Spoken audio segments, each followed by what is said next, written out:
Has my experience ever made me feel like sharing a story that truly connects? Let me show you how. A few years ago, I experienced a challenge that made me change my outlook of life. It was one of those seasons when nothing actually worked. Like, nothing. I remember those days clearly. I was hunting for a job, and but instead of the interviews, I met people who wanted to know me not in a professional way, not my skills, not my story, just me in ways that didn't even sit right. It broke me, of course. I would come home in tears and feeling invincible and unworthy, I'd ask myself, what am I doing wrong? Am I not good enough? But deep down, I knew my worth and it wasn't for anyone else to take. So one day, I decided to stop begging for opportunities, and that made me feel small. I told myself, if no one is going to choose me, I'm going to choose myself. That's when I started selling food with my mother.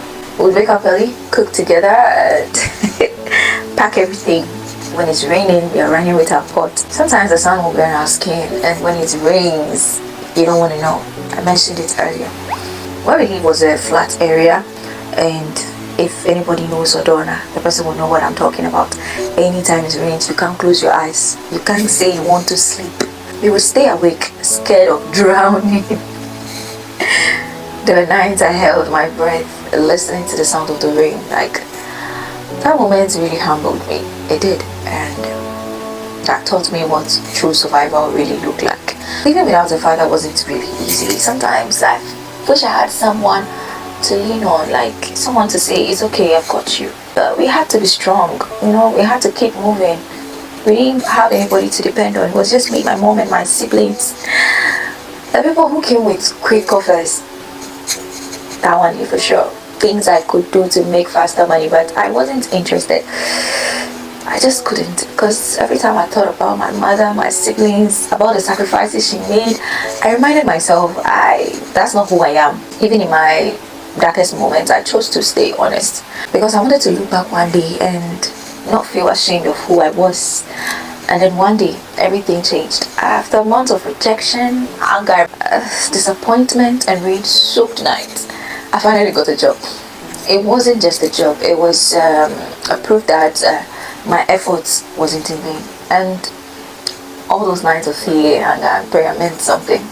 I remember crying that day, not because I was sad, but because I finally realized that life's no was not a rejection. It was like, what's the word? A redirection.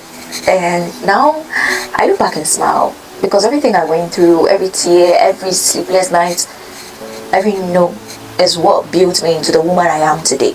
And I share my story to encourage other girls like me who feel stuck, who feel unseen, who feel like the world keeps moving without them. Because I have been there. Life wasn't easy. I have been there. I've stood in the rain. I've been hungry before. I've almost drowned before at Odona. So life saying no to you right now is like it's just telling you to just take a bit deeper breath, because sometimes the no isn't punishment, it's just some preparation. And if I had to rate my story, I'll rate it like 9 out of 10, not because of perfection, but it's for my growth, my courage, my faith. And because when life said no to me, it made my story truly begin. So I hope you use this.